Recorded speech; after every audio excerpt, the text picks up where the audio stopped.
Anong gusto niya? Ang gusto niya ay mapabinyagan ang kanyang 6 na buwang kulang na sanggol. Aba, wish granted. Sana daw ay magkaroon siya ng hearing aid. Hearing din na kami?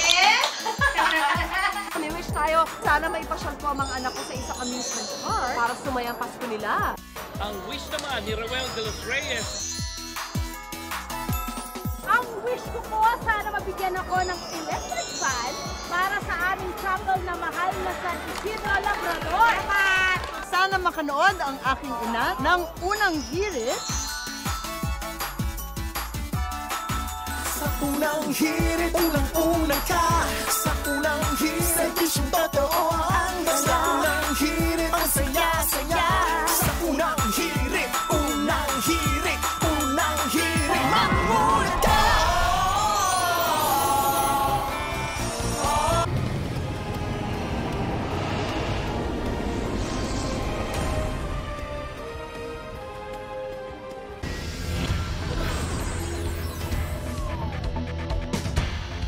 Aksidenteng natamaan o sadyang kinasahan. Yan ngayon ang inaalam matapos mabaril ng isang lalaki sa Caloocan City ang isang binatilyong 14 na taong gulang. Narito ang unang balita ni Corinne Katibayan.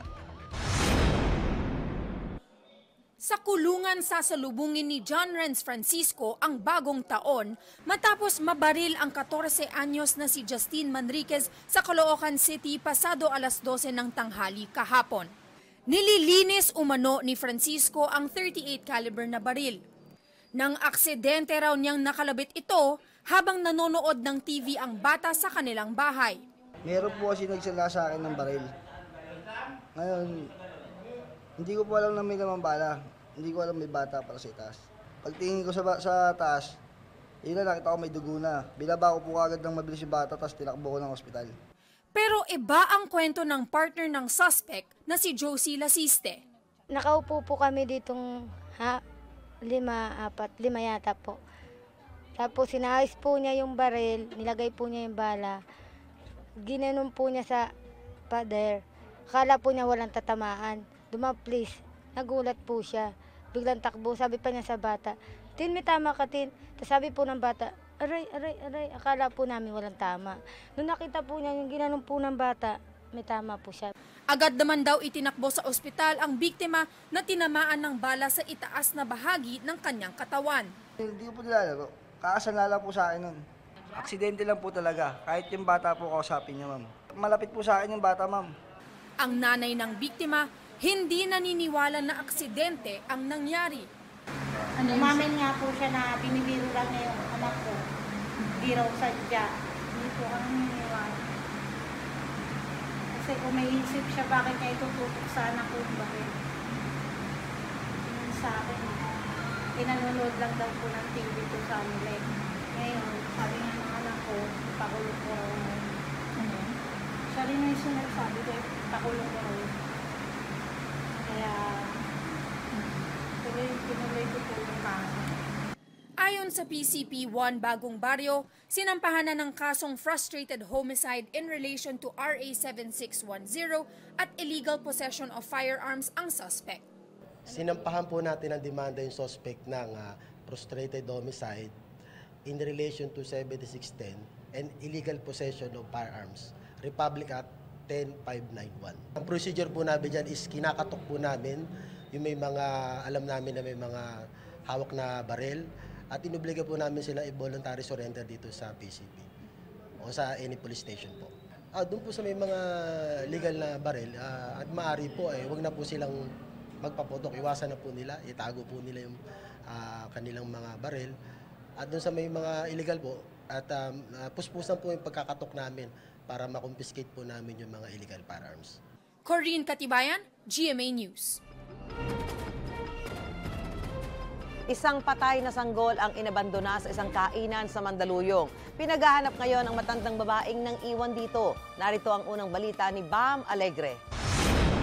Iniwan lang sa isang paper bag ang isang lalaking sanggol sa barangay Hagdang Batolibis, Mandaluyong, pasado hating gabi. Naka-diaper at damit na maayos naman ng sanggol. Pero wala na siyang buhay. Iniwan daw siya ng isang matandang babae malapit sa isang kainan. Nakita siya nung dalawang magkasintahan na sa jeep, iniwan ng isang babae na hindi nila namukhaan. Nung sinubukan nilang habulin yung matanda, nakasakay na agad ng panibagong jeep paalis. Kaya dinamputan nila yung bag, dinala nila sa loob ng kainan. Dinala na sa punerarya ang sanggol. Patuloy na inaalam ng mga otoridad kung sino ang matandang nag-iwan ng labi ng sanggol. Titingnan daw nila ang mga kuha ng CCTV sa lugar. Ito ang unang balita sa Mandaluyong City. Bam Alegre reporting. Patay ang isang lalaki matapos mabundol ng isang van sa Cubao, Quezon City. Git ang driver ng van, hindi lang siyang nakabangga sa biktima. Narito ang unang balita ni Darlene Kai. Agad na namatay ang lalaking ito nang mabundol ng isang van sa northbound lane ng EDSA Cubao bandang 1:00 kaninang madaling araw. Wasak ang windshield ng puting van na nakasalpok sa kanya. Kwento ng driver nito, palusong siya sa flyover nang bigla na lang daw tumawid ang lalaki. Nasa kagilid-giliran kami, nung makita ko, heto na. Di, namireno nga ako, hindi naman kinaya ng preno, kinabig ko pa rin, abot pa rin. Anya, bukod sa madilim, wala rin daw tawiran sa bahaging iyon. Pero meron pa raw ibang mga nakabangga sa biktima. Nagminor na nga ako at gigilid nga ako, tapos meron pa akong kasunod na mga motor. Sila nakakitang meron pa mga nakasagasa. Hindi rin kasi talaga mapapansin. Patuloy pang inaalam ang pagkakakilanlan ng biktima. Ano daw yon, beggar? According to them, this is just according to the gasoline boy. At saka nangangalakal daw. So nangangalakal siya at beggar. And patawid-tawid lang talaga siya ng EDSA. Yun lang ang sinabi sa amin. Agad din namang naialis ang katawan ng lalaki. Ito ang unang balita sa Quezon City. Darlene Kai, reporting. Nag-iiyak ang isang babaeng umano'y tulak ng droga matapos maaresto sa buy-bust operation sa Iriga City, Camarines Sur. Habang kinakapkapan ng pulis, tuloy sa paghagulgol ang suspect na si Benalyn Pacquia. Sa isang punto, humiga pa siya sa kalsada. Kasama niyang dinampot ang tricycle driver na si Tito Iglesias. Sa bulsa ng shorts ni Pacquia, nakuha ang 500 pisong marked money habang kay Iglesias naman nakuha ang 2 pakete ng umano'y shabu. Si Pacquia dati nang nakulong dahil sa droga pero nakalaya dahil sa plea bargaining agreement. Si Iglesias, aminadong dating gumagamit pero hindi raw siya nagtutulak. Sa kulungang posibleng magbagong taon, ang 13 drug suspect na inaresto sa Cavite. Ilan sa kanilang mga underground rap artist. Narito ang unang balita exclusive.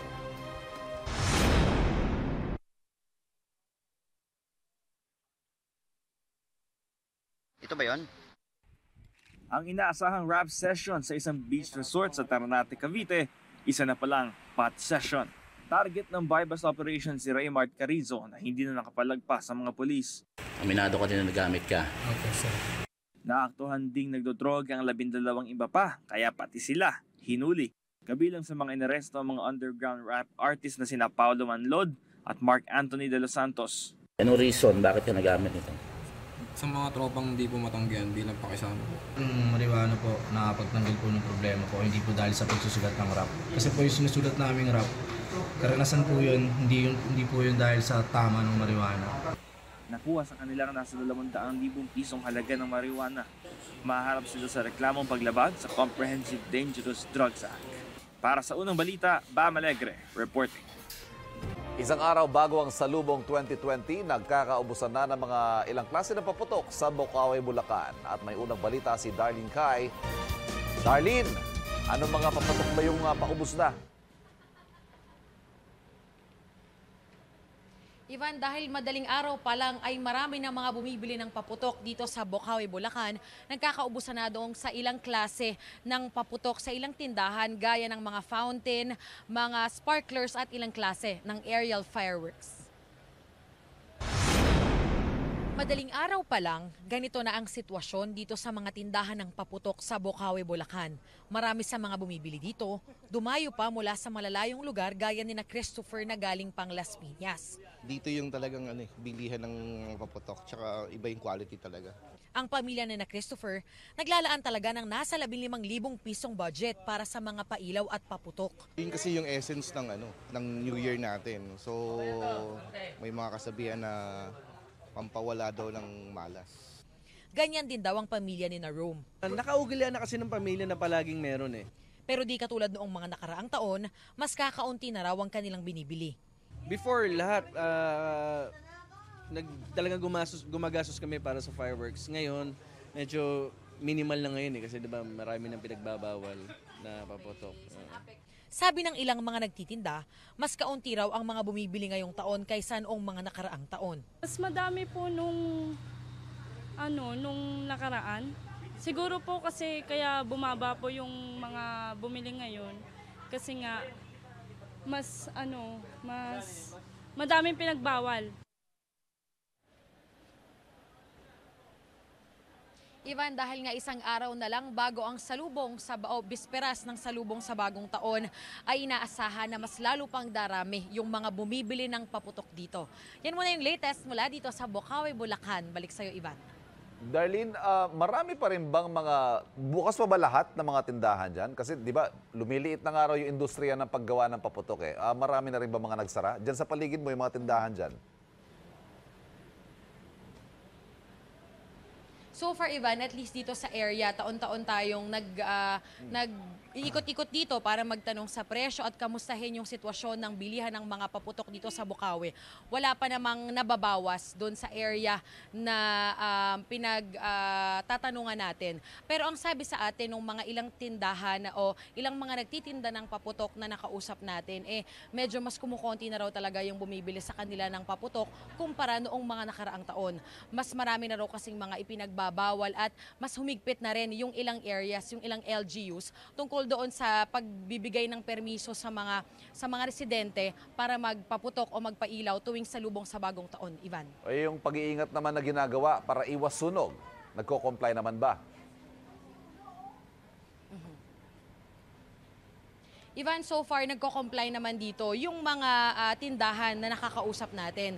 Ang sabi kasi sa atin nung pulisya, nung Bulacan PNP, ay mas humigpit daw sila sa pagpapatupad ng mga patakaran dahil marami pa rin ng mga nagtitinda kahit noong mga pwedeng mga itinda na paputok ay wala rin naman silang permits. So mas naghihigpit sila doon sa aspeto na yon. Hindi lang doon sa pagbabantay kung merong mga nagtitinda ng mga ipinagbabawal. Meron din kasing mga tindahan dito na kahit pwede yung mga paputok na ibinebenta nila o kahit legal yung mga klase ng paputok na ibinebenta nila, wala naman silang permit at bawal din yun sa ilalim ng batas. Kaya sabi naman sa atin o siniguro naman sa atin ng provincial PNP ng Bulacan na talagang mas naghihigpit sila ngayong taon, Ivan. One final point, Darlene, kumusta ang traffic papunta dyan? Kumusta ang Bocaue exit ng NLEX? Sa ngayon, Ivan, dahil maaga pa naman ay maluwag pa yung traffic o yung daloy ng trapiko dito. Pero asahan daw na simula ngayong umaga hanggang bukas na yan na lalong bibigat yung daloy ng trapiko dito dahil nga dadagsana yung mga bumibili ng paputok. Darlene Kai, maraming salamat. Ang ulat panahon ng tunay na weather forecaster, Nathaniel Mangtani Cruz. Mga puso, posibleng lumakas ang hanging amihan o yung northeast monsoon sa mga susunod na araw. Kaya asahan na po na mas lalamig yung panahon, lalo na dito sa Luzon. Kaya dito sa wind map makikita nyo, araw ng Martes yan o bukas, unti-unting lalakas yung hanging amihan at magtutuloy-tuloy po yan hanggang sa mga susunod na araw. Pero sa ngayon, yung hangin galing sa silangan o easterlies ang umiihip sa bansa kaya hindi masyadong malamig mga kapuso. At sa mga babiyahe bukas, bisperas ang bagong taon, may mga ulan umaga pa lamang dito sa may Surigao provinces, dito sa may Davao region, ilang bahagi ng Aurora at Quezon. Pero malaking bahagi ng Pilipinas mga kapuso, walang ulan sa umaga at magtutuloy-tuloy yan hanggang sa hapon, maliban dito sa may Davao region na tuloy-tuloy, yung mga hanggang katamtamang pag-ulan mga kapuso. At sa bagong taon, may mga pag-ulan dito sa Cordillera, dyan sa may Cagayan Valley, Aurora, dyan sa may Quezon. At ito ay dahil doon sa tail in ng cold front o yung paglakas ng hanging amihan, maging dito sa may Davao region, may mga pag-ulan pa rin. Pero malaking bahagi ng Visayas, Mindanao, maging dyan sa Bicol region, walang ulan mga kapuso sa unang araw ng 2020. At yan ang latest mula sa GMA Weather. Ako po si Nathaniel Cruz, magplano para sigurado. I am ready. Serbisyong totoo ng GMA News. Maraming salamat po, Mantani. Samantala, ginugunita natin ngayon ang anibersaryo ng kabayanihan ni Gat Jose Rizal. Alamin na natin ang mga aktibidad sa Rizal Park sa live report ni Bam Alegre. Bam, anong oras exactly magsisimula yung programa? Maris, good morning. Ang kabataan ang pag-asa ng bayan at ang hindi magmahal sa sariling wika ay mas mabaho pa sa malansang isda. Ilan na yan sa mga linya na pinauso ni Gat Jose Rizal. Ngayon, 123 na taon na nakakalipas mula nang ibuwis niya ang buhay niya para sa Pilipinas noong 1898.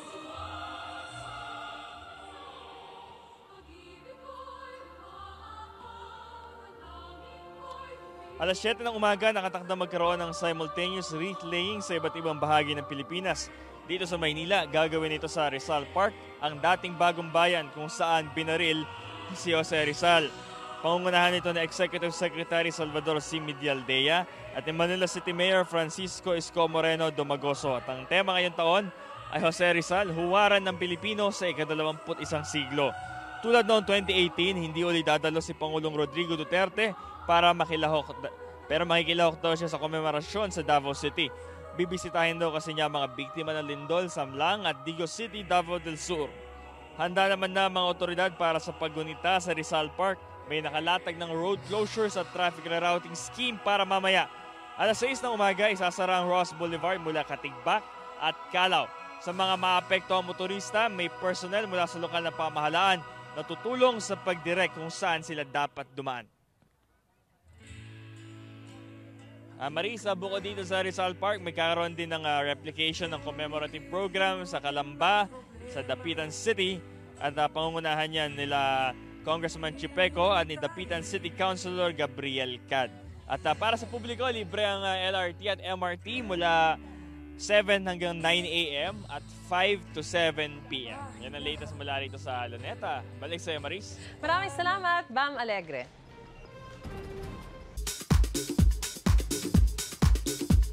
Alright, samantala trending ngayon ang mother and son dance showdown ni former sex bomb dancer Izzy Trazona at ang kanyang anak na si Andre. Wow! Ang galing! May extra choreo, Sa trending video featuring ang revival version ni Taiga ng 1993 classic dance hit na Macarena, wala pa rin kupas sa galing sa pagsasayaw si Izzy or Izzy. Nako, syempre, hindi rin nagpauli ang kanyang anak na si Andre. Inusuan naman niya ng maraming netizen at umabot na sa mahigit 1 milyong views sa social media. Yung classic pa rin yung alam ko.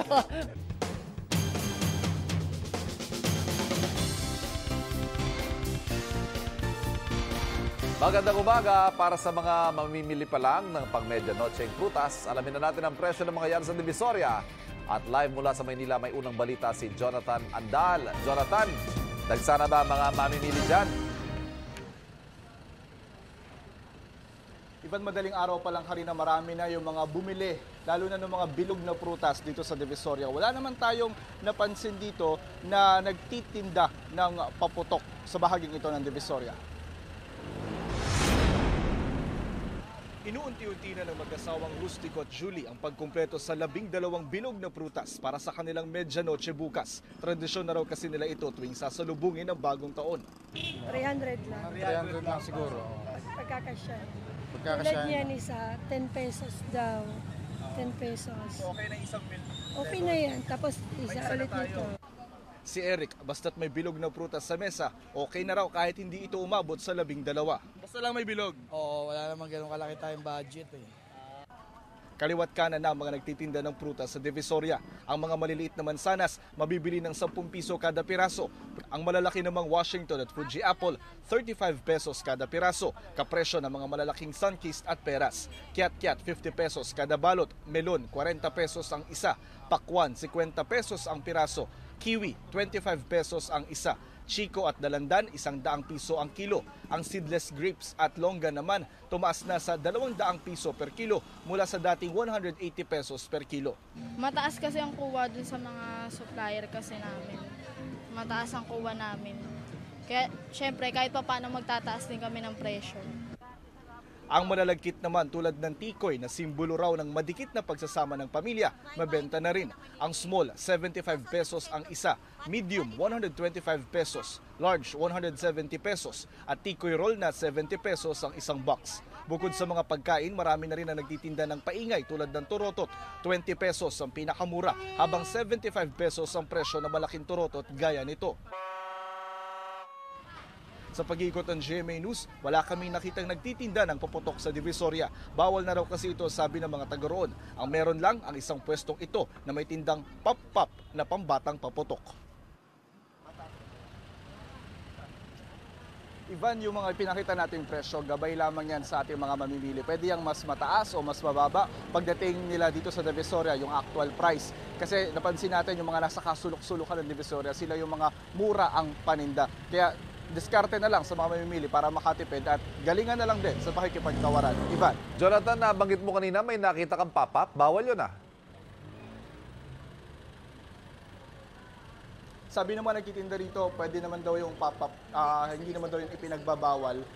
Kaya nagbebenta pa rin sila. Pero yung iba mga pinagbabawal tulad ng mga piccolo, yun ang wala tayo nakita rito. So far, yun lang yung isang pwesto na nakita natin sa Divisoria na nagtitinda rito nung paputok. Pero linawin natin, ito sigurado si Maris na siyang PNP reporter natin na nasa listahan ng mga bawal na paputok, yung pop-up. Anyway, isang panghuling tanong, Jonathan, napapanatili ba yung disiplina dyan sa Divisoria? Alam natin, free for all na ngayon Ito yung, kumbaga, New Year's rush na mga mamimili dyan. Sa ngayon, Ivan, may mga naglilinis dito na miyembro ng DPS ng Manila City Hall at malinis naman yung kahabaan ng Recto Avenue at iba mga sulok-sulok nitong Divisoria, lalo na nung pagpatak ng alas 6 ng umaga nung nawala na yung night market dito, tinakot na rin nila yung mga basura. Ivan. Jonathan, maraming salamat. Happy New Year! Samantala, dinaan po sa kanta ng isang guro ang kaniyang kampanya kontra paputok sa San Manuel, Tarlac. Si Lola Thunder, wag na rin ipila. Bawal itong lalong-lalo sa mga bata. Mas mabuti pa na magturotot ka. Yan ang mensahe ni Teacher Art B. Samson ngayong magbabagong taon. Ayon kay Teacher Art B, naisip niya itong gawin kasi marami pa rin daw ang nabibiktima ng paputok, kaya naman pa ulit-ulit niyang paalala sa mga bata at estudyante. Buhay natin ay dapat ingatan. Ang paputok ay dapat iwasan. Mas mainam na lang na magturototan, magdamagan.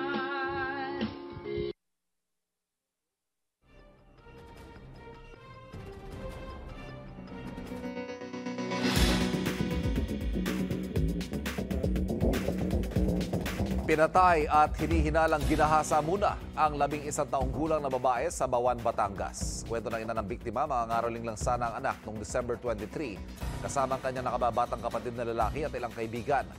Ngunit hindi na nakauwi pa ang bata at sunod na natagpuan na sa masukal na lugar. Natagpuan ang salawal ng biktima, hindi kalayuan sa katawan nito. May 5 persons of interest na sa krimen. Nag-alok naman ang lokal na pamahalaan ng 30,000 pisong pabuya para sa ikahuhuli ng sino mang may gawa ng krimen. Sa Santo Domingo, Albay, arestado ang isang lalaki dahil sa pangahalay sa sarili niyang mga anak. Binubugbog din umano ng suspect ang kanyang misis. Itinanggi naman ng suspect ang parata. Isa naman ang sugatan matapos salpukin ng jeep ang isang bahay sa Bangued, Abra. Sa lakas ng impact, gumuho ang bahagi ng pader ng bahay. Nadaganan ng semento ang nooy natutulog na si Antonio Boa John Jr. Napagalaman sa investigasyon, nakainom ang driver ng jeep. Tradisyon na nga para sa maraming pamilyang Pilipino ang magpaputok para sa lubungin ng bagong taon. Pero ayon sa mga tindero, mas kakaunti ang bumibili ng paputok ngayong taon. At may unang balita si Darlene Kai. Darlene!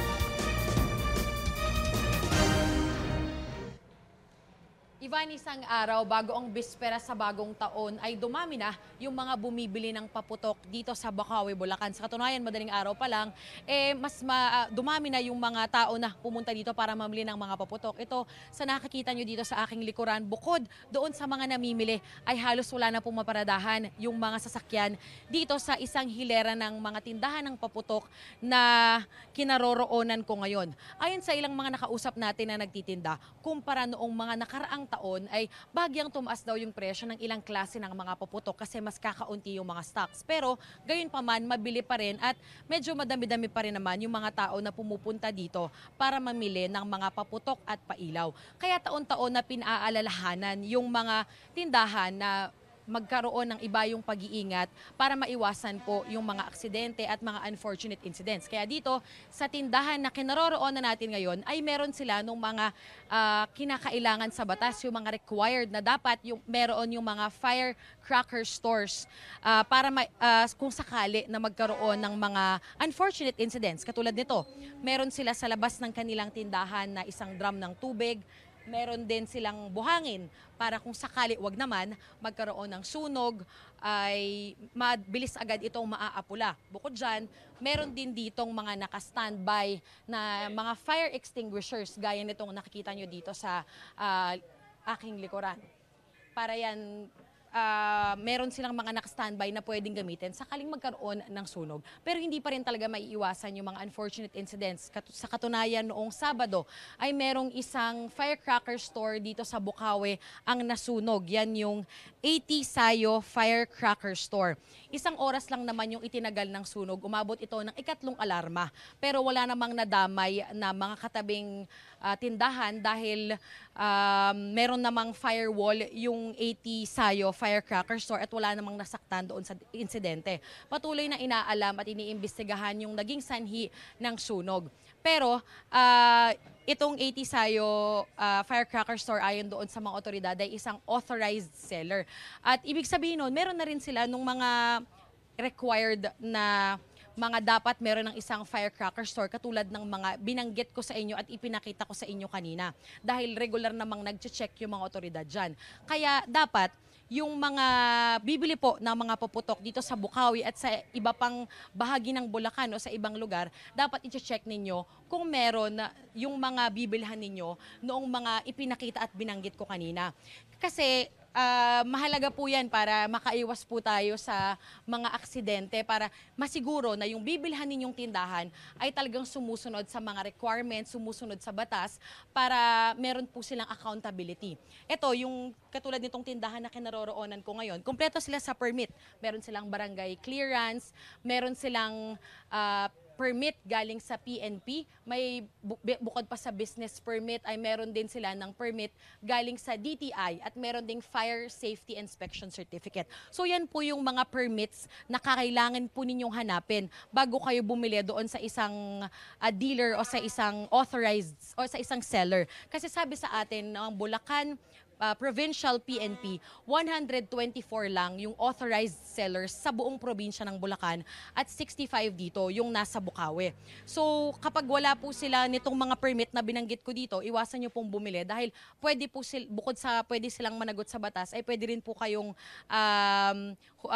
sitahin ng mga otoridad at pwedeng makumpiska yung mga binibili nyo dahil hindi na lang po yung mga ipinagbabawal na paputok ang binabantayan din ngayon yung mga tindahan na kahit po pwede yung mga paputok na ibinebenta nila ay wala po silang karampatang permit. So mas maganda po na bukod sa masaya yung selebrasyon natin ng bagong taon ay ligtas po din tayo at sumusunod tayo sa batas.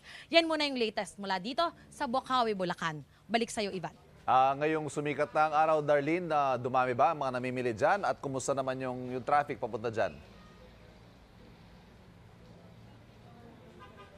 Ivan, ngayon na sumikat na yung araw, kumpara noong nag-report ako kanina, medyo mas nadagdagan na yung mga bumibili dito. Sa katunayan, katulad nga nung binanggit ko, halos wala nang maparadahan yung sasakyan dito sa isang compound ng mga firecracker stores na or fireworks stores na kinaroroonan ko ngayon at lalo ding mas bahagyaring bumigat yung daloy ng trapiko dito. Pero mas lalala pa yan ngayong paglipas nitong araw na ito at bukas daw ng umaga, sabi sa atin ng mga nagtitinda ng paputok dito.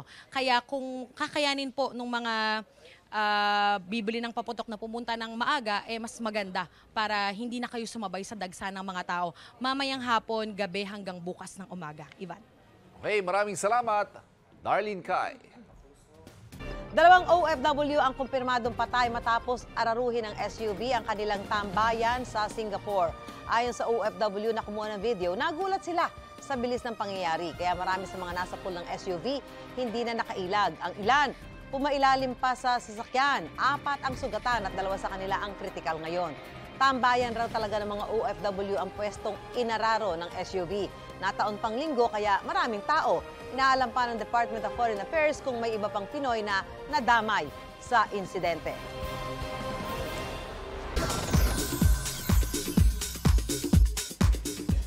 From their studio to LRT1, nakarating na sa Kantilya ng Katipunan Memorial Shrine sa Maynila ang jamming ni Dennis Trillo at Jeneline Mercado. Walang ating nagdaang Pasko, sapat ng pagdiriwang kapiling. Oh, di ba live singing? Sa gitna ng holiday rush at patinding traffic, masaya ang kapuso couple na nakapaghatid sila ng ngiti sa mga huminto at nanood. Dagdag kilig siyempre yung mga little gestures of sweetness ng dalawa.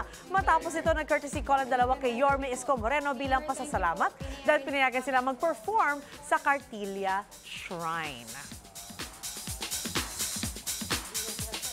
Eto, maganda to. Taranta to the highest level ang naramdaman ni Nico Borzico sa ganting prank ng kanyang wife Zilla na si Solen Yusa. Nico! I think my water just broke. What? I think my water just broke. What? What? Please, come on. Sit down. Sit down. Get the bag. Get the bag. Where's the bag? Eh, yung paa niya.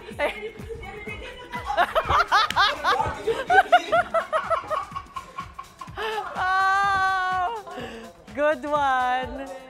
Amazing prank. Sa sobrang pagkataranta ni Nico, maling bag ang kanyang nadala. Kaya si Sos sobrang remind sa kanyang husband to remain calm and ready when the big day comes. Solen is on her 37th week of pregnancy na tinuturing ng full term. Panoorin niyo yung buong video, sobrang nakakatawa. Parang cartoon. At least ready na siya next time, di ba? When the real day comes. Ready na siya. Good one, Solen. Congrats on that prank. Hawak na yung puso niya.